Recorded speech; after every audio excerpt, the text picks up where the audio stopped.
Hey everybody, welcome to Fresh Voices Weekend. I love this weekend. I'm so grateful that we get to just elevate voices from our church. And there's a couple of reasons we do this.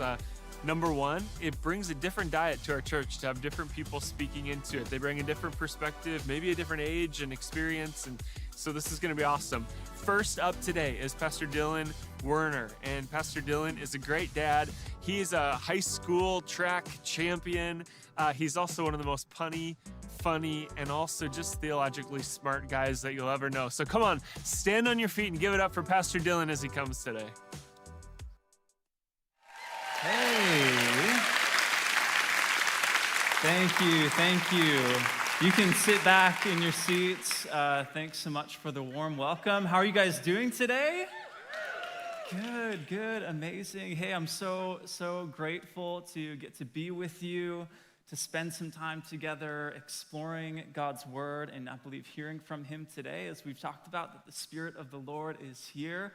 And I'm really excited that I get to be a part of this Fresh Voices Sunday today. We're going to spend some time together in this service, but also it's just going to be an awesome day because after this, Pastor Logan and Pastor Diane, they're sharing in the next two services, and it's just going to be fantastic. And so if you have the time, just stick around and hang out all day and listen because each message is going to be unique and different.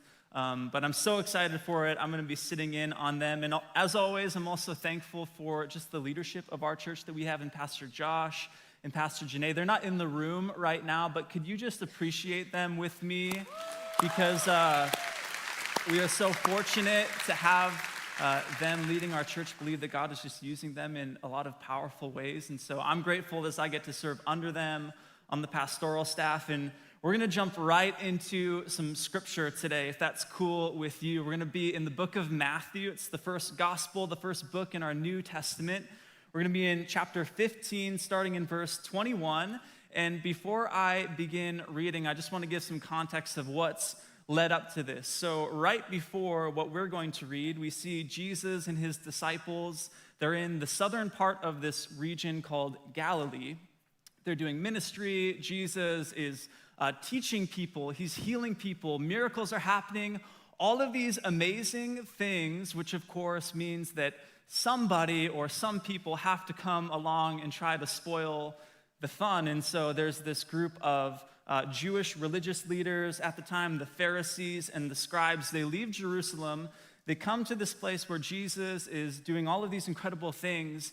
And they begin confronting him and asking him these questions. And it's not because they think Jesus is this great teacher and we want to learn from him. They're asking these things to try to trap him, to try to throw him off of what he's doing. And Jesus doesn't take too kindly to that. And so he responds with his own questions, his own confrontations, and he points out their hypocrisy. He says, "You hypocrites, you're teaching these things, but your life is not lining up, and what you're doing is actually not right." And so it's a bit of a heated exchange. It's a little bit difficult. You could cut the tension with a knife, right? And after this encounter, Jesus decides, enough of this. It's time to get away for a little bit, like maybe you or I would like to do after we have some conflict. I just need to get away.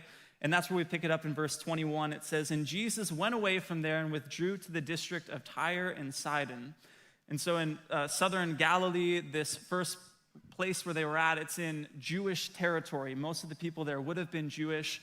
They withdraw to Tyre and Sidon, which is Gentile or non-Jewish territory. And behold, a Canaanite woman from that region came out and was crying. And so quick note, the Canaanites, if you have some context from the Old Testament, throughout Scripture, they're kind of this antagonistic people to God's people, the Israelites. As they're trying to move into the promised land, there are these Canaanites there, and they're worshiping false gods. They're engaging in all kinds of terrible practices like child sacrifice to these false gods.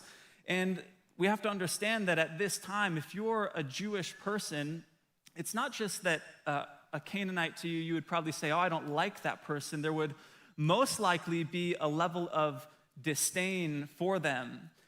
"And behold, the Canaanite woman from that region came out and was crying, 'Have mercy on me, O Lord, Son of David. My daughter is severely oppressed by a demon.'" And now this is when I usually expect Jesus to answer and do what that person has asked, right? And to bring some kind of freedom. But he did not answer her a word.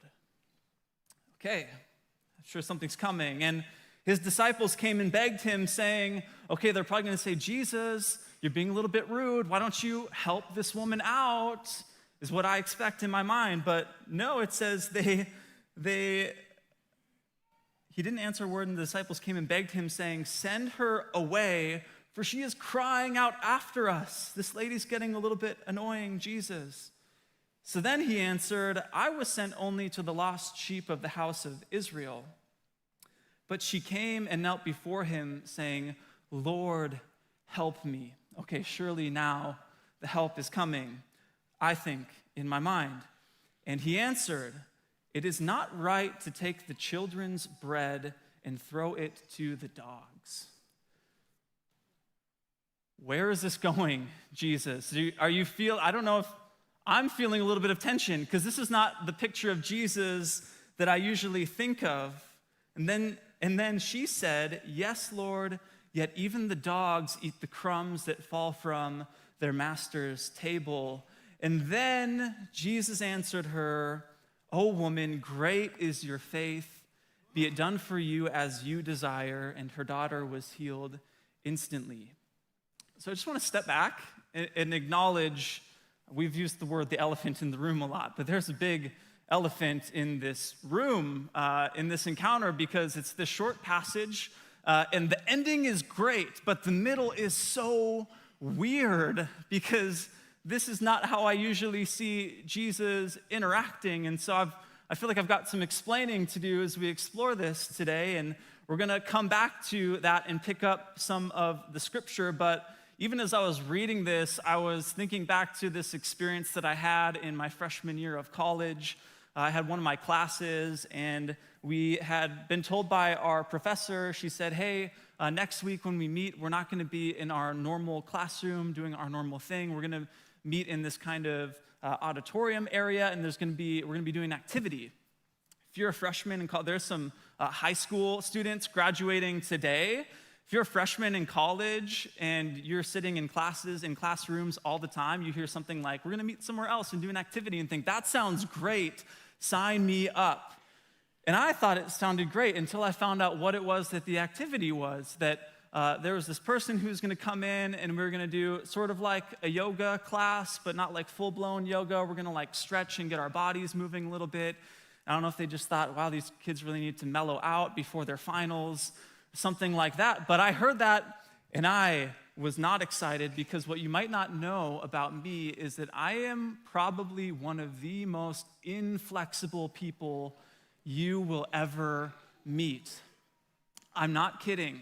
Anytime we're at a place where if there's no chairs and we're supposed to be sitting on the floor, I don't do crisscross applesauce. I tell people I don't fold well. I just don't. I can't really, I'm not kidding. I can't hold a stretch to my toes, which for some of you, you think, wow, that's so easy, and you would make fun of me, but you would make fun of me if you tried to touch your toes and they're in a different area code from you. I've got long legs, and so I've got a distance to go. I stubbed my toe yesterday. I just felt it before I got up to preach. It's a long distance, and so I just get really uncomfortable, and I think, oh, okay, here we go. Why wasn't it dodgeball or something like that? And so we get into this class, and this lady is, putting us through these stretches and motions, and the first few aren't so bad. It's do a little lunge, and yeah, I can lunge, that's fine. I can keep my hands up here, not by my toes, and we're going through a few, and then she puts us in this one position, I don't know, something like backbreaker 3000, where you sit on the floor. Again, remember, I don't do floors, so that's already a bad start, and then you're supposed to put one leg over the other leg, and then you kind of twist and contort your body and put your arm across the knee, and then get a good deep stretch, and it's supposed to be this nice, relaxing thing, and it's just not. For everybody else in the room, yes, but I'm struggling, and I'm beginning to sweat a little bit more than I should be, and you can see the pain on my face. And up until this point, I haven't heard a direct word from this woman to me, but she looks from across the room, all the way across the room. I'm not kidding. She walks over, and it's very quiet and peaceful, and she just walks over, and kind of comes up next to me and she goes, if you're uncomfortable, you can move into a different position. I said, oh, what gave you the idea that I was uncomfortable? Is it my face turning red or the sweat dripping down? And I took her up on her offer and I went back into like sleeping freshman position or pose, whatever it is. And, the relief came, but dumb story, I know. You're like, where is this going? It's going somewhere. But, in following Jesus, in reading God's word in this life of faith, if you live it for any amount of time, it doesn't take long to realize at some point you might find yourself in some uncomfortable positions, whether that's due to life circumstances or you read something like Matthew 15 in God's word and you think, wow, that's a little bit uncomfortable to me. And if you're like me, you might think immediately, I'd like to get back to a different position. Bring me to a psalm. That would be more comfortable for me. Take me back there. I love what C.S. Lewis says. There's this interview that's recorded in his book, God in the Dock. And he's this great Christian thinker of our time. And he had this fascinating and a little bit cheeky quip about comfortability in Christianity. He said, I haven't always been a Christian. He was an atheist in the early part of his life. He says, I didn't go to religion to make me happy. I always knew a bottle of port would do that. If you want a religion to make you feel really comfortable, I certainly don't recommend Christianity. Very fascinating, and maybe it had something to do with these themes of picking up your cross or dying to yourself, some of these things that you could imagine might be a little bit uncomfortable at times. And when we're confronted with things that make us want to recoil and draw back in our faith, those are the times when, in fact, we must remain and wrestle and lean into, why is that, and what do I do with it? Because God will be with us there even in those questions or even when we're uncomfortable. And so even as we read this passage in Matthew 15, I can't help but say, I have to ask the question, what is up with Jesus' interaction with this woman? It seems so strange. It's not the Jesus that I normally picture. And there are a few different ways that it can be interpreted. So come with me. One is that you would simply say Jesus is exhausted. He's a little bit annoyed because he's just trying to get away to find some peace. He's just had this conflict, and now there's this woman who's found him, and she's crying out after him. There's a parallel account in Mark's gospel that mentions that Jesus had actually entered a house in this area. He was really trying to stay under the radar, but it says his presence could not be kept secret. The word gets out, and so put simply, one thought would be that he's just being rude to this woman. Now, I would contend that is not the case, and we'll see why. So let's continue exploring. The second interpretation would be that Jesus is simply highlighting the Jewish priority of his mission. See, in Romans 1, the Apostle Paul, he reiterates that the salvation message of the gospel is first to the Jew and then to the Gentile. So what does that really mean? Jesus isn't, in this instance, he's not patronizing. He's actually prioritizing his ministry and his mission, and he's using this kind of strange analogy to get the point across. It's interesting, there are a couple of different Greek words for dog that are used in the New Testament. One depicts the wild or stray dogs that would have been common in the area at this time, who would have been on the streets. It's also a word that would be used in a pejorative fashion to kind of look down on others. There's actually an earlier teaching in the book of Matthew where Jesus says, do not throw what is sacred to dogs, in this instance using that kind of wild street animal language. However, here in the story with this Canaanite woman, the form is different. The form that's used translates as closer to something like little dogs, meaning at that time what would be understood as a domesticated house pet. So it's actually, the beloved family pet that is in the household. Translation, it's about priority. You love the family dog, you really do, but you're going to make sure the kids get fed first, right? And so that makes sense, and it's still uncomfortable, but it kind of softens the blow a little bit, but it's like, are you calling me a dog? And it's so, the driving force behind this priority is not exclusion. I want to say that. It's not exclusion. The driving force is God's faithfulness because he made a covenant to the Israelites. Despite their consistent straying and failures that we see all throughout the Old Testament, God is determined to remain faithful on his side of this relationship because he is faithful. Part of God's promise to Abraham all the way back to the book of Genesis is not only that Abraham himself would be blessed along with some other things, but eventually he says, and the nations of the world will be blessed through your offspring. And so we see that God's blessing is working by going to and through the people, God's chosen people, the Israelites. And that's what Jesus is talking about in this instance. He's explicitly referencing this order of operations in God's plan of salvation.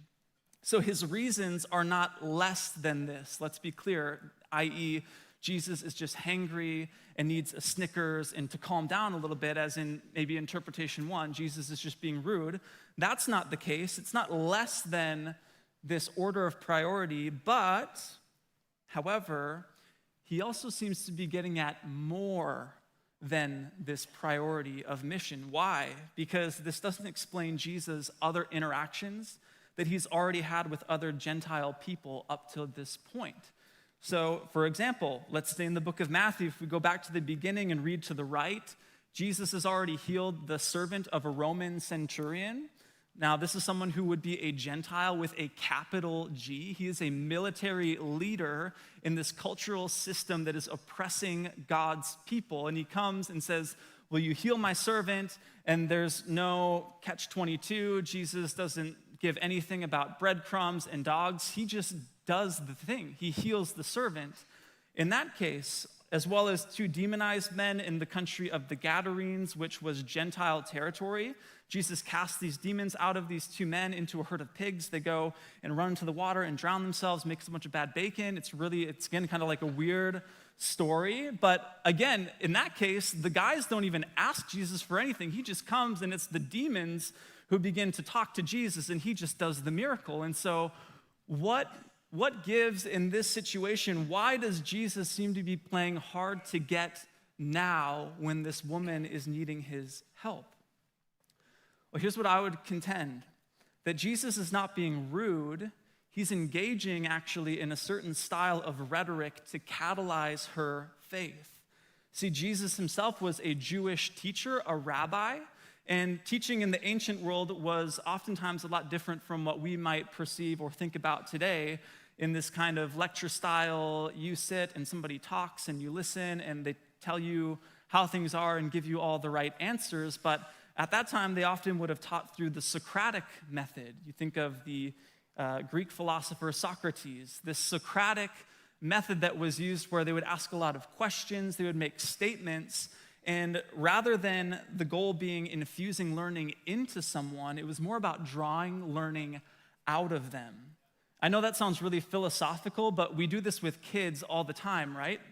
If we're trying to get them to understand something, we might ask them a question to make them internalize and process. That's why when you have 2 toddlers like we do, and sometimes, which is like a lot of times, they take each other's toys, and then someone's throwing a fit, and then maybe somebody hits the other kid because you took my toy, and like your kids, not my kids, because our kids don't do that.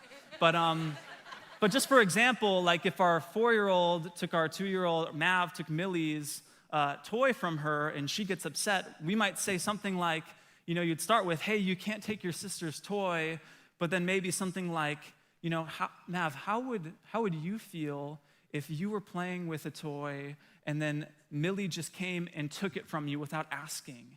And on a good day, you get a response like, oh yeah, that would make me sad, or that would make me mad.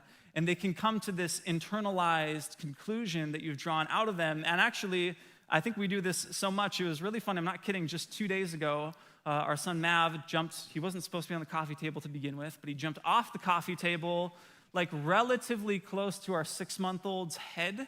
And not too close, but close enough that I needed to teach in that moment, right? And I said, Maverick, you cannot do that. You could have landed on Owen's head.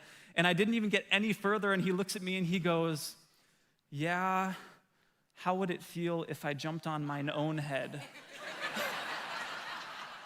So, well, I don't know how you would do that, but you get the idea. And he's internalized. He's doing his own Socratic method on himself. He's internalized it.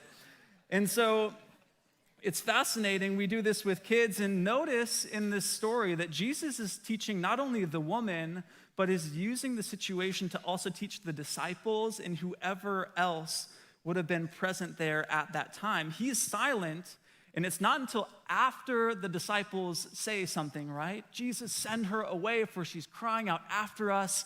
And then he begins to engage and teach. And he answered this strange line, it's not right to take the children's bread and throw it to the dogs. And then the woman gives this genius response. Yes, Lord, yet even the dogs eat the crumbs that fall from their master's table. Any dog people in the room who can attest to that, this makes sense. The dogs are going to come under the table and wait for the crumbs. We don't have dogs, but if we did, they wouldn't be eating crumbs. They'd be getting a full 3-course meal with the way that our kids eat at the table. We do our weekly sweep up, and then we take out a whole garbage can, I swear, because there's so much. But I'm not a dog person, okay? I like your dog. But we won't have a dog, and if you have a dog, I love that for you, and it's great, but I'm looking forward to a day when I'm not responsible for anyone else's poop. It's going to be great, but this Jesus gives this response. This lady gives this response to Jesus, and it's pretty amazing, because usually when somebody confronts or tries to kind of correct something that Jesus says, it does not end well for them. I mean, just before this, these religious teachers who, they grew up learning religious law, and they try to work their way into, contradicting Jesus, and they get called hypocrites. And yet in this instance, this Canaanite woman, she responds to Jesus, and he answered her, "O woman, great is your faith. Be it done for you as you desire."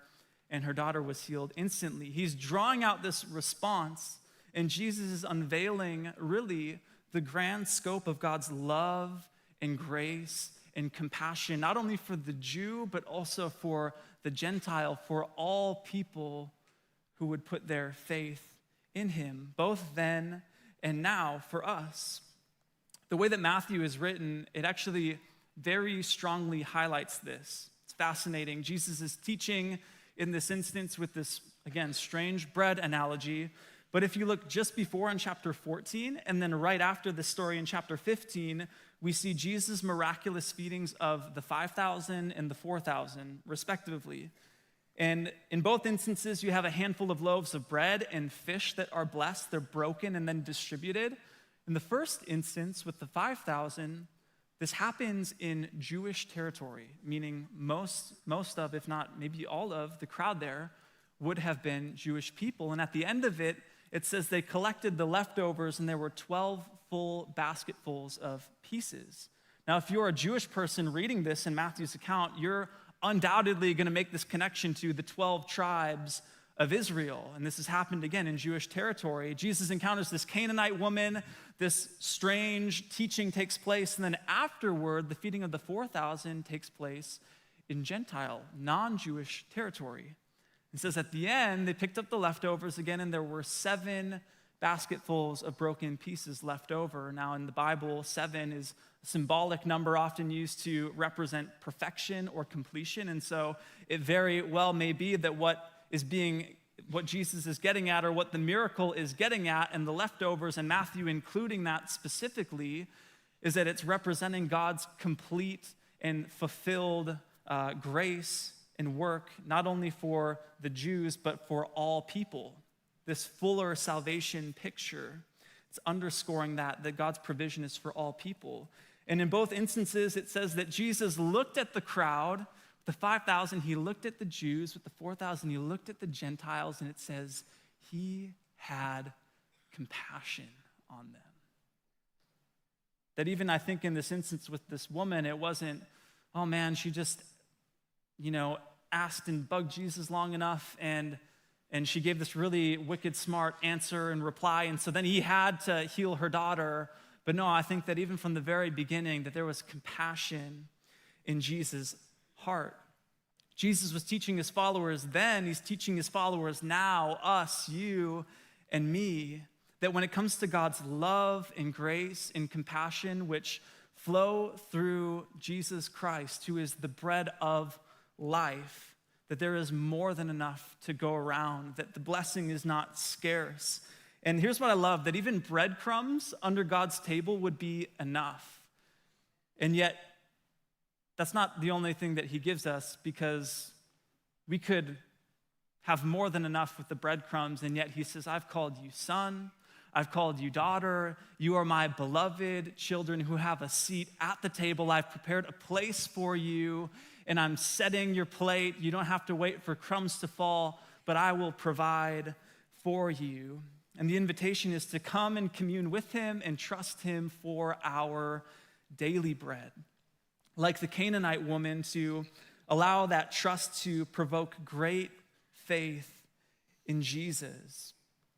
And it's easy enough to do this, I want to acknowledge, when life is good and maybe it actually doesn't require that much faith from us, that things are easygoing and we're relatively happy. But even when life gets hard and you feel like you're in the trenches, maybe your daughter is not oppressed by demons, but you are trying to figure out, how in the world am I going to be the parent that my daughter or my son needs me to be? And, in the midst of it, keep my sanity and keep going. What do I do? How am I going to make it? Let great faith rise in you. Let it be drawn out of you, even through the trials and the difficulties of life. Even when others may question your worth or your value, and you come with a need, and maybe you feel like the response is just send them away, and there's a lack of compassion, even then, that you would let great faith rise in you. Even when you've called out and you've prayed and you've begged, and it feels like God has been silent, that Jesus has not answered one word. I'm going to ask the keys to come out. If you can hear me back there, Dom, when you're ready. But Jesus has not answered one word. Back to C.S. Lewis, the towering intellectual that he was. In his lifetime, he wrote many essays, he published many books. Many of them continue to be hugely influential to Christians in our faith today in our world. But of course, he is also widely known, even outside of Christian circles, for his children's masterwork, The Chronicles of Narnia. Any fans out there? Yeah, okay. So it's a work of fantasy, yet much like his friend J.R.R. Tolkien, who is of The Hobbit and Lord of the Rings fame, he wrote in this way that really drew on the major themes and ideas that come from the Christian faith. And even for Lewis, if you read the Chronicles of Narnia, there are very explicit parallels to Christianity. If you were here in December, you may have caught some of this when we did this special At the Movies message with clips from The Lion, the Witch, and the Wardrobe. And you may also know, regardless, that in the Chronicles of Narnia, God is depicted as a lion named Aslan. However, the first movie installation is actually the second book in the series. I don't know if you knew this. I didn't know this until I started reading it recently. But it's actually the second book in the series. The first is a book called The Magician's Nephew, in which Narnia is founded. There's this paralleling of the creation narratives in Genesis. It's really beautiful. And in which one of the main characters is a boy named Diggory. And part of what leads Diggory to finding Narnia is his move to London, actually with his mother, who is terminally ill. So they go to live with his uncle and aunt as they can care for his mother. And up to this point, you see Diggory, he finds Narnia, he meets Aslan. You should just read it. It's really great. It's not a children's book, but it's so good. You should read it. But later on in the book, as he's on this adventure and there are a ton of things happening, and yet still his attention is constantly drawn to his mother and this diagnosis. And later on, he says this, "Please, Mr. Lion, Aslan, sir," said Diggory, may I, please, will you give me some magic fruit of this country to make mother well?" He had been desperately hoping that the lion would say yes. He had been horribly afraid that it might say no. but he was taken aback when it did neither. Oh, wow, that sounds a lot like Jesus spoke not one word. I was taken aback when Jesus said nothing in our story of the Canaanite woman. Then one chapter later, Diggory thought of his mother, and he thought of the great hopes he had had and how they were all dying away. And a lump came in his throat, and tears in his eyes, and he blurted out, "But please, please, won't you? Can't you give me something that will cure Mother?" Up till then, he had been looking at the lion's great feet and the huge claws on them. Now, in his despair, he looked up at its face. What he saw surprised him as much anything in his whole life, for the tawny face was bent down near his own, and great shining tears stood in the lion's eyes. They were such big, bright tears compared with Diggory's own that for a moment he felt as if the lion must really be sorrier about his mother than he was himself. This picture of God's compassion. And I share this, and what most stands out about this bit of Lewis's work is not that the imagery is really powerful, and it really is enough to make you and I tear up, but actually that it is autobiographical. Because at the age of 10, C.S. Lewis lost his mother to cancer. Despite time and time again calling out, hoping himself for magic fruit or miraculous breadcrumbs. And I bring this up because maybe you're hearing this message today, and the most uncomfortable part is not the middle and this strange analogy and how do we reconcile that with Jesus' character, but in fact, it's the resolution at the end in which great faith is met with the miracle that this woman is seeking, and yet there has been in the past, or there currently is, a prayer or need in your life, and you feel like you've put all of your faith into it, and it still feels as if the breakthrough hasn't come, or you're not hearing God's voice, and it feels like you're a bit lost in that the situation hasn't changed. There was this time, I guess I'm just going back to my freshman year of college in my mind a lot, but I was processing this, and I thought of this time where when I was a freshman in college, I had really in the last year just gotten very serious about my faith to say, hey, I genuinely, Jesus, I want to pursue you and live my life for you. And it was a time of great transformation, and my faith felt white hot. And I had seen a Facebook post about a friend of mine who we really were not even that close, but I knew him through some different avenues. And I had seen this post that his mother had been diagnosed with cancer. And it was quite aggressive. It was late stage. The prognosis did not look good. And when I read that, I just felt this faith stir up inside of me. And I thought, I need to pray for this. And I didn't know much about fasting, but like I said, my faith was strong. And so I said, I'm going to fast and pray because I just believe that God can bring healing in this situation. And again, I didn't know a lot about it. So what I felt compelled to do, I said, okay, I'm going to take 3 days. And for 3 days, I had nothing but water. And then I ate breakfast, lunch, and dinner. But my breakfast, lunch, and I don't know why this is what came up in my heart, but I was like, I just allowed myself, I ate one piece of wheat bread from the dining center at our school. I would just sit down, I'd eat this one piece of bread, just like something to keep me going somehow. And I had a raging headache, and it felt awful, but man, my faith felt strong, and I was praying for the situation. And, the 3 days go by, and it's just been, water and bread, and maybe that's why I was thinking of bread with this story, but I was praying and believing, and the end of the story is that she didn't pull through, and he lost his mom. And I hadn't told him that I was doing this. I hadn't told anybody. I just had this faith in me to believe, and it didn't turn out the way that I had hoped it would. And please hear my heart on this. Why are you sharing this today? What's the point of bringing this up? And I'm not sharing it to discourage faith, because we've heard story and story time and time again of how God has answered, how he has moved, how the miracle has come, how we just heard about healing earlier today. And so it's not that God won't do it. I'm not sharing this to discourage faith, but actually to draw it out of you and out of myself, because maybe if you are in that situation or you have been in the past, you need to know, one, that you're not alone.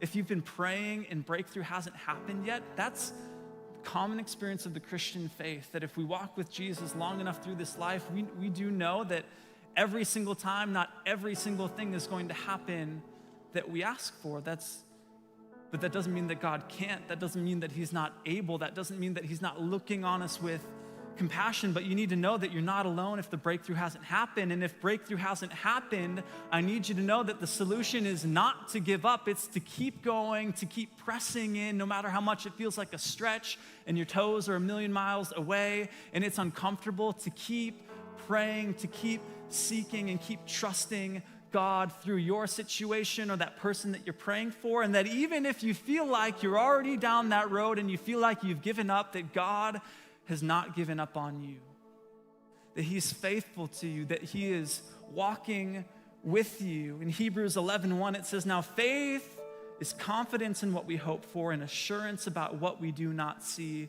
And sometimes God, in his goodness and grace and infinity, allows us to see what we hope for on this side of eternity. And there are other times when it remains unseen until we see God face to face on the other side. And even in the midst of the felt experience of silence from God, like the psalmist, we can say, "Surely, God, your goodness and your love follow me all the days of my life." Every single day, the good ones, the bad ones, the blissful, the unbearable, that we can know that God looks at us with great compassion. In Lewis's words, with big, bright tears in his eyes, as he is working all things for the good of those who love him, as he is bringing about the day when eventually every tear will be wiped away. That just as we've heard through this past series with the table, we hear about the wedding feast, this great banquet, that every tear will be wiped away, that there will be no more pain, no more sadness, no more sorrow, but just the full experience of God's presence. We can let great faith arise in us, not simply because we have mustered it, but because we've been reminded of who it is that we've actually put our faith in. It's not just, I need to just find it within me and muster up some strength to believe enough, but to be reminded that when we look at God, when we see his character, when we look at that face that is tawny and bent down and next to ours and full of compassion, with us, for us, that's what actually drives us to faith and belief, because it is, God, you are faithful. God, I know I can trust you. God, I know that you are good. God, I know that you are all powerful. God, that your arm's not too short to reach any person, to touch any situation. As Pastor Bryce was sharing earlier, that there's not one area of my life that if I open up the doors, that God, you won't send in your grace and your goodness like a flood, that I can trust that those things are following me, that your presence is with me, that is true for you. That is true for me. That is true to who God is. And that's the beauty of following Jesus, that, man, our expectations might not always be met, but he truly will never fail us. We can trust that. He's faithful. And so as we prepare, we're gonna worship together again. It's a declaration, a statement of faith and of trust in God, that we can let faith arise in us, just like the Canaanite woman, that we look at who God is, and that out of us would come, "O Lord, Son of David, the bread of life, the God who is faithful from generation to generation, from the beginning to the end." That is who he is, that when we were reminded of this, we receive faith to keep on knocking, to keep on asking, to keep on seeking, to keep on trusting who God is. And so as we recognize that is our God. That is who he is. Would you stand with me today as we respond in worship and in prayer? And would you pray with me? Lord, we thank you today. God, we recognize that you're worthy. Lord, that you're deserving of our faith and our trust. And I pray for those, Lord, who today, Lord, that you're drawing them by your invitation to put their faith in you for the very first time. Lord, if it's been in other things, Lord, the things of this world that will fail, that will falter, Lord, that might bring temporary happiness, but that cannot bring the deep joy that our souls long for, Lord, would you draw them in? And Lord, would they find you faithful? And would they see you walking with them, Lord, leading them through this life, protecting them from behind? Lord, to know that you are the bread of life in who all is what we need. We do not lack anything in you, Jesus, that your body was broken like bread. You gave your life so that we could experience hope and life today. And so, Lord, I pray for those who are making that decision. And Lord, for those who have already put their faith in you, who put their trust in you, Jesus, would you renew and strengthen our faith today? Lord, give us great faith to trust in who you are, to believe and know that you can move, Lord, that you can bring the breakthrough, Lord, in this moment or today or tomorrow, Lord, whenever it is, Lord, that we are trusting in faith in you. And as we recognize that, Lord, that as we see the hope that we have for this life, that we would rejoice in our soul. And so come on, let's worship God and together sing it out that we would rejoice. Rejoice. Rejoice, rejoice, where my understanding ends, there's a peace that makes no sense. So rejoice, rejoice, rejoice, and let my heart be sure of this, the Lord is near. So rejoice, rejoice, rejoice, where my understanding is, there's a peace that makes no sense. So rejoice, rejoice, rejoice, and let my heart be sure of this, the Lord is near. And let my heart be sure of this, the Lord is near. Come on, what a great message today from Pastor Dylan. We do want to invite the prayer team to come forward today, and if there's something on your heart that you want to have prayed over, we would love to pray for you. For those of you who are not in need of that, we want to invite you to continue to worship with us. But the service is over today, so the church service is over, but the church is not. So we want to invite you to just go out and be the church today. So we do want to continue to worship. If you want to stay with us, we're going to continue to sing. So let's sing this together. So rejoice, rejoice, rejoice, and where my understanding ends, there's a peace that makes no sense. So rejoice, rejoice, rejoice, and let my heart be sure of this, the Lord is near. So rejoice, rejoice, rejoice, and where my understanding ends, there's a peace that makes no sense. Rejoice, rejoice, rejoice. Welcome back. What a great message from Pastor Dylan. I loved his encouragement to just press on and to have faith in difficult moments. And I want to encourage you guys to do the same.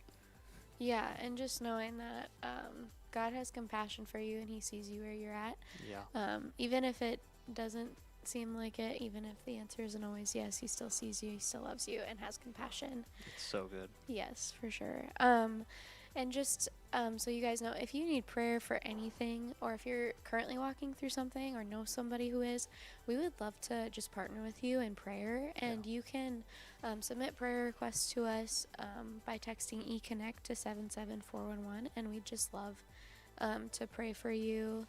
And then also, if today was your first time giving your life to Jesus, we also just want to celebrate that with you. Yeah. And let you know that we want to walk with you in that too. And so just getting you next steps. And that also can be found at our Connect card at eConnect to 77411. And then also, last thing, next service, Pastor Logan will be speaking, and we're excited for that too. And so if you want to tune in and have a different speaker, we'd love to have you join us for that. And if not, if you have a busier day, all of our services from today with each different speaker will be on YouTube at some point. And so you can go back and watch all of those. But hey, we're just excited and so glad that you joined us today. And we just hope that you have a great and blessed week.